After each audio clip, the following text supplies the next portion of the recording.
بسم اللہ الرحمن الرحیم۔ السلام علیکم ورحمۃ اللہ وبرکاتہ۔ ناظرین، آج ہم حبیب خدا، سردار انبیاء، خاتم النبیین حضرت محمد مصطفیٰ صلی اللہ علیہ وسلم، حضرت عیسیٰ علیہ السلام سے لے کر حضور صلی اللہ علیہ وسلم کی پیدائش تک کے حالات کو جانیں گے۔ ناظرین، حضرت عیسیٰ علیہ السلام کا ذکر پہلے سن چکے ہوں۔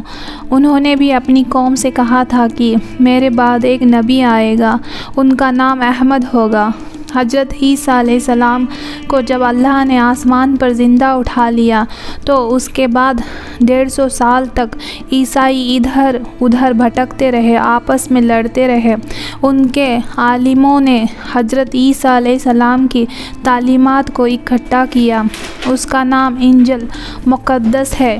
یہ تعداد میں 1000 پہنچ چکی تھی۔ اس وجہ سے عیسائیوں میں بڑا جھگڑا ہوا کہ کون سی انجیل صحیح ہے۔ آخر سب نے اتفاق کر کے سب کتابیں جلا دی، صرف 4 باقی رہنے دی۔ ان کا نام یہ ہے: صحمتی، یوحنا، لوکا، مرکس۔ یہ چاروں ان کے جمع کرنے والوں کے نام سے مشہور ہے، مگر یہ بات آج تک طے نہ ہو سکی کہ اس میں کون سی کتاب اصل انجیل مقدس ہے۔ گرچہ حضرت عیسیٰ علیہ السلام کے بعد جب ہر طرف کفر و شرک اور جہالت پھیل گئی، لوگ پھر بت پرستی میں مبتلا ہو گئے، آدم آدمی کا دشمن ہو گیا، شراب، جوا، کل، لوٹ مار، بدامنی ہر طرف پھیل گئی، شیطان کے معاملے ماننے والے دنیا میں پھیل گئے اور اللہ تعالیٰ کو بھول گئے۔ اللہ تعالیٰ کو پھر اپنی مخلوق پر رحم آیا۔ وہ بڑا رحمان اور رحیم ہے اور اس نے اس دنیا کی ہدایت کے لیے اور لوگوں کو شیطان کے پنجے سے نکال کر اللہ کا سیدھا راستہ بتانے کے لیے اپنے پیارے حبیب احمد مصطفیٰ محمد مصطفیٰ رحمۃ للہ عالمین صلی اللہ علیہ وسلم کو مکہ معظمہ میں پیدا فرمایا۔ آج ولادت تا نبوت آپ صلی اللہ علیہ وسلم 12 ربیع الاول کو مکہ معظمہ میں پیدا ہوئے۔ آپ کی والدہ کا نام آمنہ اور آپ کے والد مجید کا نام عبداللہ تھا، جو آپ کی پیدائش سے 2 ماہ قبل کی فوت ہو چکے تھے۔ آپ کے دادا عبد المطلب تھے اور انہوں نے آپ کی سرپرستی فرمائی۔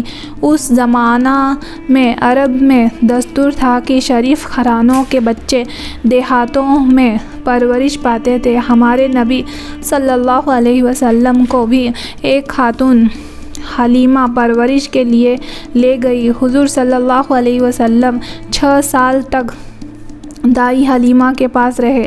آپ سال بھر میں 2 مرتبہ والدہ سے ملنے آتے۔ اس کے بعد والدہ نے اپنے پاس بلا لیا۔ جب آپ صلی اللہ علیہ وسلم 6 برس کے ہوئے تو آپ صلی اللہ علیہ وسلم کی والدہ کا بھی انتقال ہو گیا۔ والد پہلے ہی فوت ہو چکے تھے۔ مہربان دادا عبد المطلب نے، جن کو اپنے پوتے سے بہت محبت تھی، ان کی پرورش اپنے ذمہ لی۔ خدا کی شان کہ دادا کا سایہ بھی زیادہ عرصہ تک قائم نہ رہا اور والدہ کے 2 سال کے بعد دادا کا سایہ بھی سر سے اٹھ گیا۔ اس وقت حضور صلی اللہ علیہ وسلم 8 برس کے تھے۔ دادا کے انتقال کے بعد حضور صلی اللہ علیہ وسلم کے چچا ابو طالب نے اپنی سرپرستی میں لے لیا۔ چچا کو اپنے بھتیجے سے بے حد محبت تھی اور بیٹوں سے زیادہ چاہتے تھے۔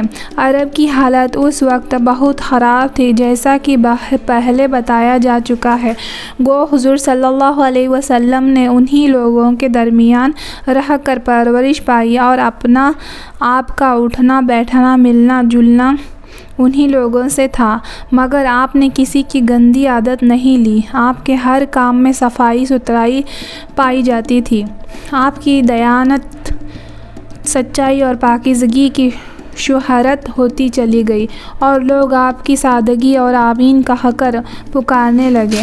جب آپ 25 سال کے ہوئے تو آپ کی شادی حضرت خدیجہ رضی اللہ عنہا سے ہوئی جو بیوہ تھی۔ حضور صلی اللہ علیہ وسلم تجارت کا مال لے کر عرب کے مختلف ملکوں میں جاتے، وہاں بھی آپ کو امین اور صادق کہہ کر پکارا جاتا۔ مکہ معظمہ کے 3 میل کے فاصلے پر پہاڑ میں ایک غار تھا جس کو غار حرا کہتے ہیں۔ حضور صلی اللہ علیہ وسلم کئی روز کا کھانا لے کر اس غار میں چلے جاتے اور وہاں اکثر خدا کی عبادت اور سوچ وچار میں وقت گزارتے۔ رمضان المبارک کا مہینہ تھا اور آپ صلی اللہ علیہ وسلم کی عمر 40 برس کی ہو چکی تھی۔ آپ صلی اللہ علیہ وسلم معمول کے مطابق غار حرا میں عبادت میں مشغول تھے۔ اچانک حضرت جبریل علیہ السلام تشریف لائے اور قرآن پاک کی یہ آیتیں پڑھ کر سنائیں۔ 21 بسم اللہ رب الذی خلق الانسان من علق ایاک وربک الاکرم الذی علم بالقلم علم الانسان ما لم یعلم۔ سورہ العلق مکی۔ پڑھ اپنے رب کے نام سے جس نے پیدا کیا، جس نے انسان کو جمے ہوئے خون سے بنایا۔ پڑھ اور تیرا رب بڑا کریم ہے جس نے قلم کے ذریعے علم سکھایا، انسان کو وہ بتایا جو وہ نہیں جانتا تھا۔ سورۃ العلق پر پارہ نمبر 30 آیت 1۔ قوم کو دین و ایمان کی دعوت۔ غار حرا میں آپ صلی اللہ علیہ وسلم کو نبوت عطا کی گئی اور حکم دیا گیا کہ اللہ کے بندوں کو اللہ کا سیدھا راستہ بتائے۔ یہ کام آسان نہیں تھا۔ ایسی ذمہ داری کا خیال کر کے آپ کانپ گئے اور گھبرائے ہوئے گھر تشریف لائے۔ حضرت خدیجہ نے آپ کو تسلی دی اور کہا، میرے آقا آپ پریشان نہ ہوں، اللہ تعالیٰ آپ کے ساتھ ہیں، وہ آپ کو کبھی خوف رنج میں نہیں ڈالے گا۔ آپ صلی اللہ علیہ وسلم نے اللہ کے حکم کے مطابق سب سے پہلے اپنے قریبی رشتہ داروں اور گہرے دوستوں کو اللہ کی طرف بلایا اور فرمایا، قولوا لا الہ الا اللہ، کہو اللہ کے سوا کوئی معبود نہیں۔ جیسا کہ پہلے بتایا جا چکا ہے، اس زمانے میں عرب میں بت پرستی کا زور تھا۔ خانہ کعبہ جو اللہ کا گھر ہے، اس میں بے شمار بت رکھتے تھے۔ ان کی سمجھ میں یہ بات نہیں آئی اور اس بات پر آپ سے لڑنے کو تیار ہو گئے۔ سب سے پہلے حضرت خدیجہ رضی اللہ عنہا، حضرت علی کرم اللہ وجہہ، آپ کے چچا زاد بھائی حضرت زید بن حارثہ، آپ کے آزاد کیے ہوئے غلام، اور حضرت ابو بکر صدیق رضی اللہ عنہ جو حضور صلی اللہ علیہ وسلم کے گہرے دوست تھے، ایمان لائے اور اللہ کے دین کو پھیلانے لگے۔ ہمارے پیارے نبی صلی اللہ علیہ وسلم کو اللہ کا دین پھیلانے میں بڑی مشقتیں اور تکلیفیں برداشت کرنی پڑی۔ اللہ پاک قرآن مجید میں اپنے پیارے نبی کو تسلی دیتا رہا اور ہدایت فرماتا رہا کہ اب اس طرح اور اب اس طرح کرو۔ آپ صلی اللہ علیہ وسلم کو تسلی کے لیے اور قوم کی عبرت کے لیے پہلے نبیوں کے قصے بتائے گئے کہ جن کاموں میں نے اپنے نبی کا کہنا مانا وہ دین و دنیا میں کامیاب رہی، اور جنہوں نے اپنے نبی کا انکار کیا اور اللہ کا کہنا نہیں مانا وہ قوم اس دنیا سے بھی نیست و نابود کر دی گئی اور آخرت میں بھی اس کو بڑی سزا ملے گی۔ ناظرین، یہ قصے تم کو سب سنائے جا چکے ہیں۔ اب ہم قرآن پاک سے صرف چند واقعات سنتے ہیں کہ ہمارے پیارے نبی اپنی قوم کو کس طرح سمجھاتے رہے اور قوم کیا جواب دیتی رہی۔ حضور صلی اللہ علیہ وسلم جب ایمان کی دعوت دیتے تو وہاں مسلمانوں کو بیوقوف بناتے۔ وہ اذا قیل لهم آمنوا كما آمن الناس قالوا آنؤمن كما آمن السفهاء الا انکم هم الصفو ہاؤلا قلا یعلمون، اور جب کہیں یہ ان کو ایمان لاؤ جس طرح ایمان لائے سب لوگ، کہتے ہیں کیا ہم اس طرح مسلمان ہو جیسے مسلمان ہوئے؟ بیوقوف سنتا ہے وہی ہے بیوقوف، سنتا ہے وہی ہے بیوقوف، پر نہیں جانتے۔ سورۃ بقرہ پارہ نمبر آیت نمبر 13۔ وَقَالَ الَّذِينَ كَفَرُوا إِنَّ هَذَا إِلَّا إِفْكٌ افْتَرَاهُ وَأَعَانَ عَلَيْهِ قَوْمٌ آخَرُونَ فَقَدْ جَاءُوا ظُلْمًا وَزُورًا، اور وہ کافر کہتے ہیں کہ قرآن من گھڑت باتیں ہیں جو اس نے بنا لی ہیں اور لوگوں نے اس میں ان کی مدد کی۔ سورۃ الفرقان پارہ نمبر 18 آیت نمبر 4 ہے۔ اللہ پاک اس کا جواب دیتے ہوئے فرماتے ہیں فقد جاء وظلمان وزلران وقالوا اساطیر الاولین اقتتبها فهي تملى إليها بكرة وأصيلا۔ سورہ الفرقان پارہ نمبر 18۔ یہ لوگ ایسا کہنے میں ظلم اور جھوٹ پر اتر آئے ہیں اور کہتے ہیں کہ یہ پہلے لوگوں کی کہانیاں ہیں جن کو اس نے لکھ رکھا ہے اور وہ صبح و شام اس کو پڑھ پڑھ کر سنائی جاتی ہیں۔ سورۃ الفرقان پارہ نمبر 18 آیت 4-5۔ اللہ تعالیٰ اس کا جواب دیتے ہوئے فرماتے ہیں قُلْ أَنزَلَهَا الْعَزِيزُ الْعَلِيمُ الْصَافِي السَّمَاوَاتِ وَالْأَرْضِ إِنَّهُ كَانَ غَفُورًا رَحِيمًا۔ سورہ الفرقان پارہ نمبر 18 آیت 2۔ کہہ دو کہ اس نے اتارا ہے اس کو کہ جو آسمانوں اور زمین کی پوشیدہ باتوں کو جانتا ہے، بے شک وہ بخشنے والا مہربان ہے۔ سورۃ الفرقان پارہ نمبر 18 آیت نمبر 6۔ وَقُلْ وَمَا لِهَذَا الرَّسُولِ يَقُولُ الْحَكِيمُ وَيَمْشِي الْأَسْوَاقَ لَوْلَا وَنُزِّلَ إِلَيْهِ مَلَكٌ فَيَكُونَ مَعَهُ نَذِيرًا۔ سورہ الفرقان پارہ نمبر 18 آیت نمبر 7۔ اور کہتے ہیں کہ یہ کیسا پیغمبر ہے کہ کھانا کھاتا ہے اور بازاروں میں چلتا پھرتا ہے، اس کے ساتھ فرشتے کیوں نہیں نازل کیا گیا کہ اس کے ساتھ ہدایت کرنے کو رہتا۔ سورہ فرقان پارہ نمبر 18 آیت نمبر 7۔ وَهَا يُلْقَى إِلَيْهِ كُنْزًا أَوْ تَكُونُ لَهُ جَنَّةٌ يَأْكُلُ مِنْهَا وَقَالَ الظَّالِمُونَ إِنْ نَتَعَبَدُ إِلَّا رَجُلًا مُحْسِنًا۔ سورہ الفرقان پارہ نمبر 18 آیت نمبر 8۔ یا اس کی طرح آسمان سے خزانہ اتارا جاتا یا اس کا کوئی باغ ہوتا کہ اس میں سے کھایا کرتا، اور ظالم کہتے کہ تم تو ایک جادوگر شخص کی پیروی کرتے ہو۔ سورۃ الفرقان پارہ نمبر 18 آیت 4۔ اللہ تعالیٰ جواب دیتے ہوئے فرماتے ہیں انظر کیف ضربوا الامثال فضلوا فلا یستطیعون سبیلا تبارک الذی إن شجرة لک خیر من ذلك جنة تجری من تحتها الأنہار وَيَهْزِلْ لَقَا قُصُورٌ۔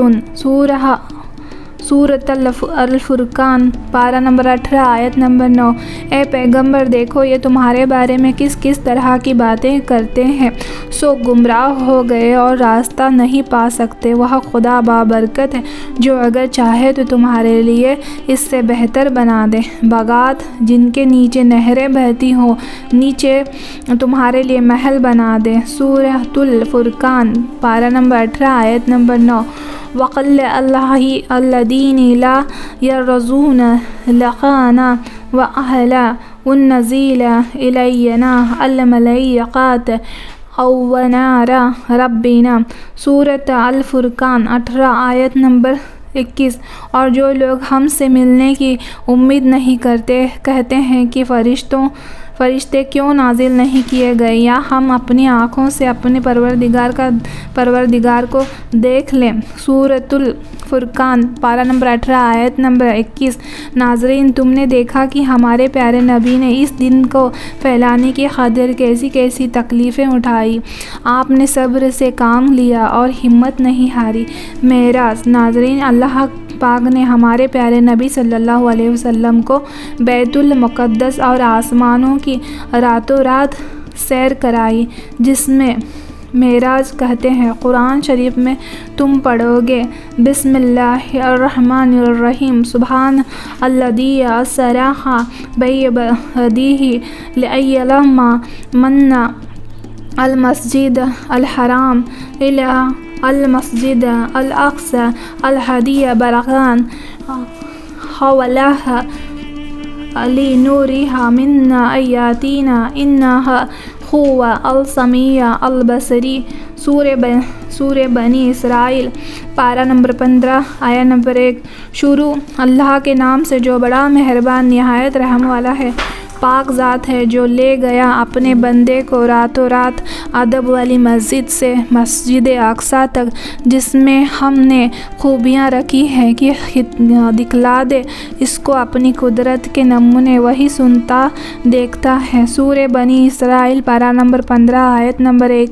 ایک رات جب کہ آپ سو رہے تھے، حضرت جبرائیل علیہ السلام تشریف لائے اور آپ کا سینہ چاک کر کے قلب کو آب زمزم سے دھویا اور اس میں ایمان اور حکمت بھر دی۔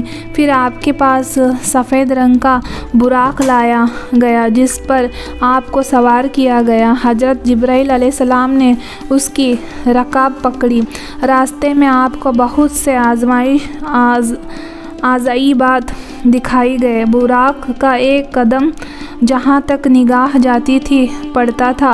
آپ کو بیت المقدس پہنچایا گیا، جہاں مسجد اقصی میں آپ امام بنے اور آپ کے پیچھے تمام انبیاء نے نماز پڑھی۔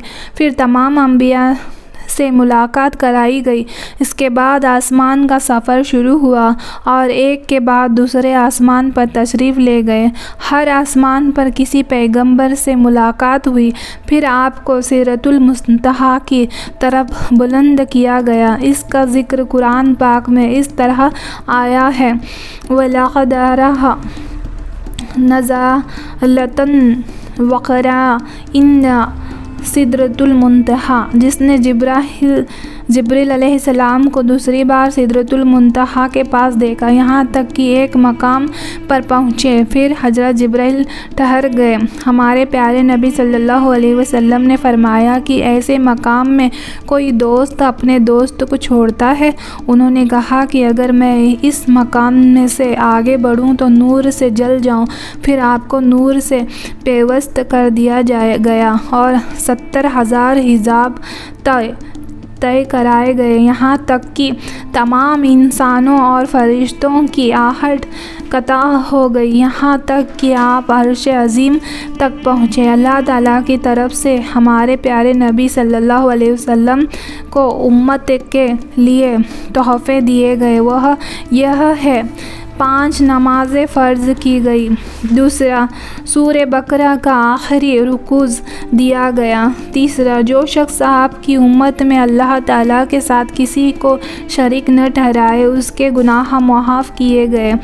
چوتھا، اور یہ بھی وعدہ ہوا کہ جو شخص نیکی کا ارادہ کرے اور اس کو کرنے نہ پائے تو اس کی ایک نیکی لکھی جائے گی، اور اگر اس کو کر لیا تو کم از کم 10 حصے کر کے لکھے جائیں گے، اور جو شخص بدی کا ارادہ کرے اور پھر اس کو نہ کرے تو وہ بالکل نہ لکھی جائے گی، اور اگر اس کو کر لے تو ایک ہی بدی لکھی جائے گی۔ اللہ اکبر، سبحان اللہ۔ ناظرین، ہم سب کو اللہ اچھی ہدایت دے، آمین۔ ناظرین، آپ کو میری ویڈیو پسند آئے تو لائک، شیئر، سبسکرائب کرنا نہ بھولیں۔ اللہ حافظ۔